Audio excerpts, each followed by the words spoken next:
पाल समाज की बच्ची से रेप के मामले में प्रशासन की कार्रवाई पर भड़का आक्रोश। किसान यूनियन और पाल समाज के लोगों ने किया सैयद सराबा रेलवे ट्रैक का रुख। सैकड़ों की संख्या में जुटे प्रदर्शनकारी प्रशासन के खिलाफ नारेबाजी की। 27 मई को लोहदा गांव में 8 वर्षीय बच्ची से हुई थी घिनौनी वारदात।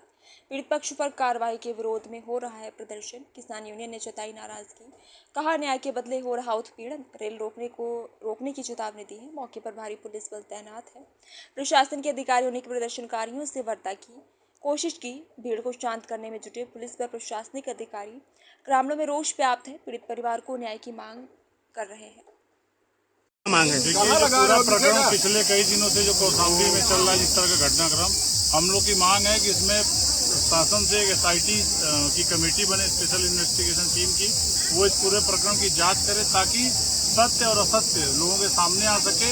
जो आरोप प्रत्यारोप का दौर चल रहा है, दो समाजों को लड़ाने का काम किया जा रहा है बड़े हुक्मरानों के द्वारा, वो विफल साबित हो और इसमें पूरी घटनाक्रम जो है, जो उस बच्ची है उसको भी न्याय मिलना चाहिए। जो दोषी लोग जेल में बंद हैं वो बिल्कुल जेल में रहें, लेकिन जो निर्दोष अगर कोई जेल गया है तो वो बाहर आना चाहिए, चाहे फिर वो किसी भी समाज का हो।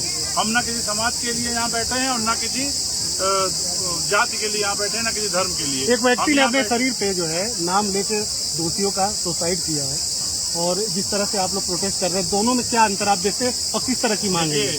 आपको मैंने पहले बता दिया कि मेरी मांग है कि जो निर्दोष जेल गए हैं वो बाहर आए। तो फिर आप बात कर रहे हैं कि किसी ने सुसाइड किया, किसी ने सुसाइड किया, तो आप ये भी सोचिए कि किसी ने सुसाइड किया तो अपने पेट पे आप कुछ लिख पाएंगे।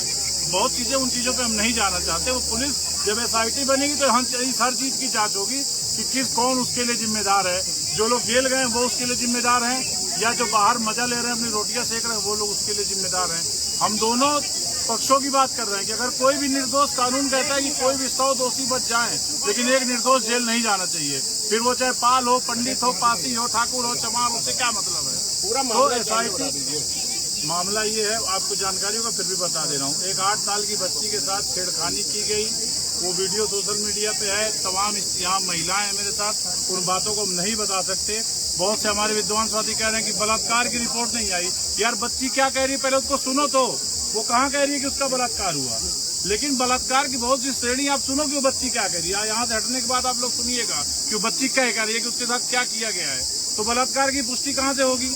जो बच्ची कह रही है उसके बाद पे भी ध्यान दीजिए कि वो कह क्या रही है। ठीक है, उस पर सजा सबको वो होनी चाहिए, और जो प्रभावित परिवार है उसको सुरक्षा मिलनी चाहिए ताकि इस मुकदमे में न्याय हो सके। किसी के दबाव में परिवार, चाहे ये परिवार हो चाहे वो परिवार हो, किसी के दबाव में वो बैकफुट पे ना जाए। अपने न्याय के लिए वो लड़ाई लड़ता रहे। ये हमारी मांग है। SIT की मांग है। मांग नहीं पूरी होगी तो हमारे बहुत तरीके हमारे पास मांग मनवाने के, तो सरकार जानती है। जैसा कि आप रेल रोकने के लिए आप यहाँ आए थे, हाँ। और जो ब्रजेश पाठक जी ने अभी सूचना मिली कि उन्होंने SIT गठित करने की योजना बना लिया है। वो अच्छी बात है, कल ही बना दी होती तो यहाँ आने की नौबत ही ना होती। रेल क्या हमको रोक के बड़ा अच्छा लगेगा क्या? उसमें भी तो हमारे ही लोग आ रहे हैं, क्यों पाकिस्तान से जो रेल में बैठे हैं। हम भी नहीं चाहते कि इस तरीके का कोई काम हो, लेकिन सरकार जब मजबूर कर देती है, अधिकारी मजबूर कर देते हैं कि हमारी आवाज लखनऊ तक नहीं पहुंचेगी, तो लखनऊ आवाज पहुंचाने का और दिल्ली आवाज पहुंचाने का भारतीय किसान यूनियन खूब तौर तरीके जानती है, और ये आप लोग भी जानते हैं, पत्रकार साथी भी। हम आवाज कौशाम्बी के अंदर किसी की दबने नहीं देंगे। अगर अन्याय हो रहा है किसी के साथ, उसको न्याय मिलना चाहिए, फिर वो किसी भी जाति धर्म का हो। इसको ये धार्मिक और जातिगत बनाना ये बेवकूफी है। जो लोग भी इस तरह का कर रहे हैं, गलत कर रहे हैं। ये सीधे से न्याय अन्याय की बात है। जिसको जो पीड़ित है उसको न्याय मिलना चाहिए, और जो दोषी है उसको सजा मिलनी चाहिए। सीधे से दो स्पष्ट की बात है।